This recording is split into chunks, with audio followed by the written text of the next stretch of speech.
En barcos que cruzaban océanos impetuosos, personas fueron extraídas de sus tierras y sumergidas en el silencio. Aunque han pasado siglos, las huellas de las cadenas aún se hacen eco en las páginas de la historia, donde hombres y mujeres eran tratados como objetos. No hubo compasión, solo frío acero y látigos que laceraban la piel, mientras corazones se endurecían. A través del tiempo, la humanidad mostró su faceta más sombría, convirtiendo vidas en cifras y sueños en polvo.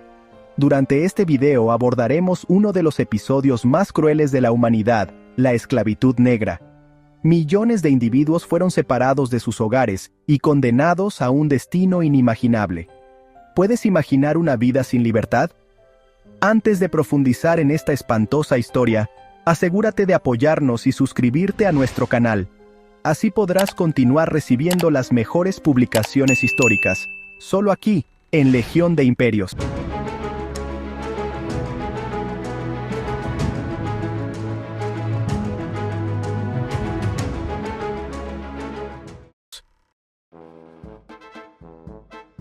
La esclavitud de africanos tiene raíces profundas. Era parte de la sociedad africana antes de que los traficantes europeos entraran en escena.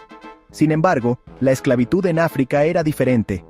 Los cautivos, que podían ser deudores, prisioneros de guerra o figuras políticas, eran vistos como simbolismos de riqueza y no como bienes inmuebles. Con la llegada de los mercaderes islámicos, los esclavos africanos fueron llevados al Mediterráneo y luego a América, por los comerciantes europeos. Al llegar a África, los europeos primero intentaron la invasión directa, pero no tuvo éxito. En consecuencia, comenzaron a comprar esclavos a mercaderes de regiones como el Reino del Congo. Pronto, los comerciantes africanos realizaban incursiones en áreas cercanas para capturar más personas que pudieran vender a los europeos. Los cautivos eran encadenados y llevados a los barcos. Desde diferentes partes de África, se reunían en ciudades costeras con destino al otro lado del Océano Atlántico. Mientras viajaban hacia la costa, los esclavos eran encadenados en largas filas y provenían de diversos contextos, hablaban diferentes lenguas y muchos nunca habían visto el océano, y mucho menos un barco. Una vez llevados a las ciudades portuarias, eran conducidos a las embarcaciones y colocados bajo la cubierta. Olaudah Equiano, un antiguo esclavo liberado, quien después se volvió un activo participante en el movimiento abolicionista inglés del siglo XVIII, relató sus primeras impresiones de temor e incertidumbre, sin saber si los hombres blancos lo matarían o se lo comerían. Vio a muchos hombres negros atados, sus rostros cargados de tristeza, y fue hasta tal punto que se desmayó del miedo. Las cadenas que los mantenían atados irritaban y lastimaban su piel, haciendo el movimiento extremadamente doloroso, incrementando la mortalidad durante el trayecto, y algunos lamentablemente debían convivir con los cadáveres de compañeros fallecidos. Los barcos que transportaban a los esclavos eran diseñados para llevar a cientos de personas, pero solían exceder la capacidad por fines de lucro. Cuantos más esclavos iban en una embarcación, mayor era el beneficio. Tan apretados iban, que los cautivos apenas contaban con espacio para moverse, sentarse o dormir. Las condiciones eran tales que ni siquiera había un cubo para hacer sus necesidades, obligándolos a permanecer en sus propios residuos. El barco Brooks, utilizado como argumento en contra del comercio de esclavos, mostraba cómo los esclavos eran apretujados bajo cubierta. Antes de que la Ley de Regulación de 1788 fuera aprobada, el Brooks transportaba más de 700 esclavos. Después, la normativa limitaba el número a unos 450. El olor nauseabundo era constante bajo la cubierta. Olaudah Equiano narró cómo, al descender por primera vez, un hedor desagradable le resultó insoportable, de tal manera que el asco y el llanto lo hicieron enfermar y desear la muerte. Ocasionalmente, sacaban a los esclavos a cubierta para bañarlos si el clima lo permitía, pero este lavado periódico era insuficiente ante las brutales condiciones. Los cautivos que no obedecían a la tripulación, intentaban huir, se negaban a comer o mostraban signos de rebeldía eran severamente castigados. Olaudah Equiano relató que fue atado y azotado como castigo por 2 hombres cuando se negó a comer. El hacinamiento en los barcos de esclavos facilitaba la propagación de enfermedades. Los cautivos solo podían salir a la superficie cuando el clima lo permitía, y durante el resto del tiempo, estaban confinados en el caluroso y pestilente ambiente debajo de la cubierta.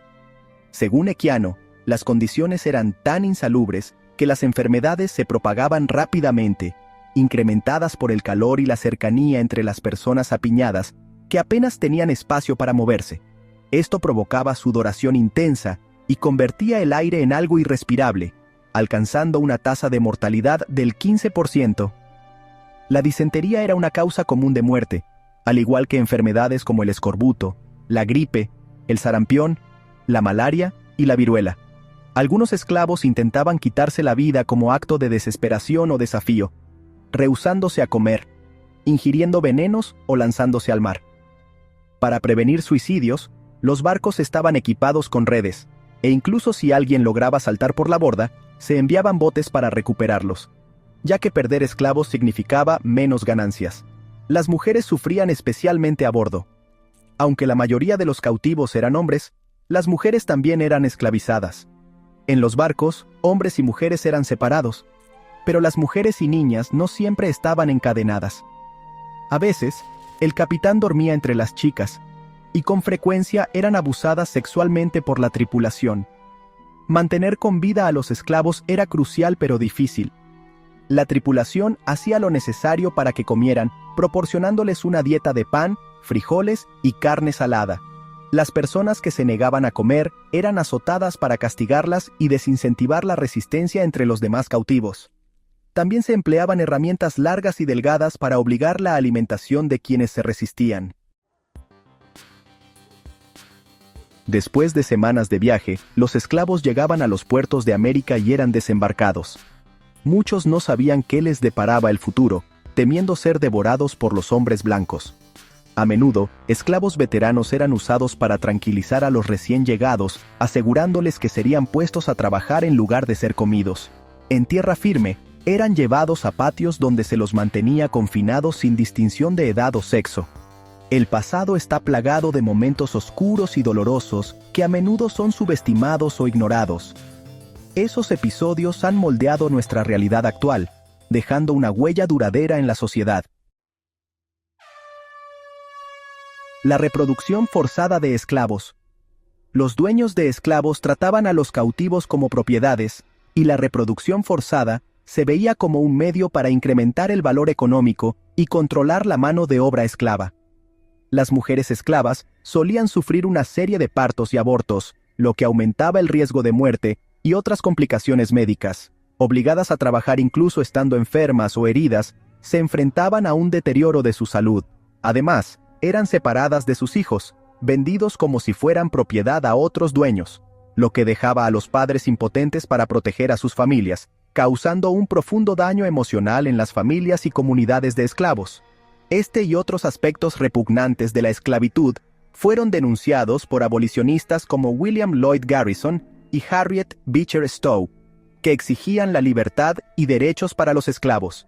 El marco legal de Estados Unidos, incluyendo la Constitución y la Ley de Esclavos Fugitivos de 1850, permitía y perpetuaba la esclavitud, dificultando la lucha de los abolicionistas. Aún hoy, afroamericanos enfrentan desigualdades que tienen sus raíces en la historia de la esclavitud, como el encarcelamiento masivo, la brutalidad policial y la pobreza. Estas persistentes injusticias están ligadas a las atrocidades de la reproducción forzada de esclavos. La educación acerca de la historia de la reproducción forzada es esencial para asegurar que esta parte de la historia no sea olvidada. Las escuelas deben enseñar sobre la esclavitud para que futuras generaciones puedan aprender de los errores pasados y trabajar hacia un futuro más justo. Recordar la dura realidad de los esclavos es importante para honrar a aquellos que sufrieron y para reconocer esta historia, ayudando a avanzar hacia una sociedad más equitativa. Pese a lo moralmente repugnante de la práctica, entender la perspectiva de los propietarios de esclavos de la época, que veían a los esclavos como propiedad, ayuda a comprender por qué justificaban la reproducción forzada. En la historia de las mujeres esclavas como reproductoras, ellas eran las más objetivadas para este propósito. Las mujeres frecuentemente eran violadas y sometidas a dolorosos y peligrosos actos de reproducción. Sin embargo, a pesar de la opresión y separación, La familia y la comunidad seguían siendo vitales para los esclavos, proporcionando resiliencia y conservando la cultura africana. La reproducción forzada ha dejado un impacto duradero, haciendo que muchos afroamericanos hoy no conozcan el origen de sus ancestros o tengan historias familiares fragmentadas. La pérdida de esta conexión con su historia y cultura ha afectado profundamente la identidad afroamericana, y la lucha por los derechos de los afroamericanos continúa hasta el presente.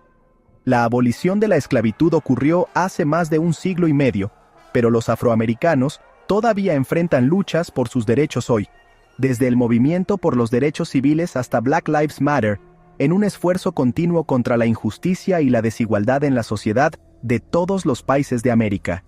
Es vital que todos nos unamos en esta lucha compartida.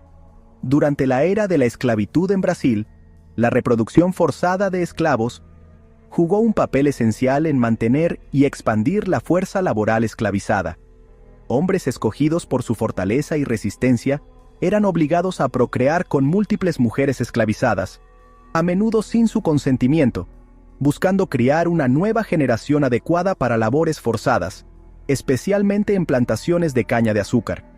Un caso famoso es el de Pata Seca, un esclavo reproductor del siglo XIX, que tuvo más de 200 hijos, simbolizando las atrocidades de la esclavitud en Brasil, donde las personas eran meramente instrumentos para la reproducción y la explotación económica. Este legado todavía persiste, afectando a las comunidades afrobrasileñas y la sociedad en general. Reflexionar sobre la historia de Pata Seca y otros casos similares es un recordatorio de la brutalidad e inhumanidad de la esclavitud, subrayando la importancia de aprender de estas experiencias para avanzar en la justicia y la igualdad. A pesar de que la historia de los esclavos reproductores es dolorosa, es vital que todos la comprendan para poder avanzar hacia una sociedad equitativa. Aprender del pasado, incluyendo la historia de la reproducción forzada, es esencial para prevenir que tales prácticas vuelvan a ocurrir. En el siglo XIX, el freak show, o circo de horrores, era popular en Europa, exhibiendo animales y humanos con características inusuales. En este contexto, Sarah Baartman fue explotada y humillada, destacando los prejuicios raciales de la época.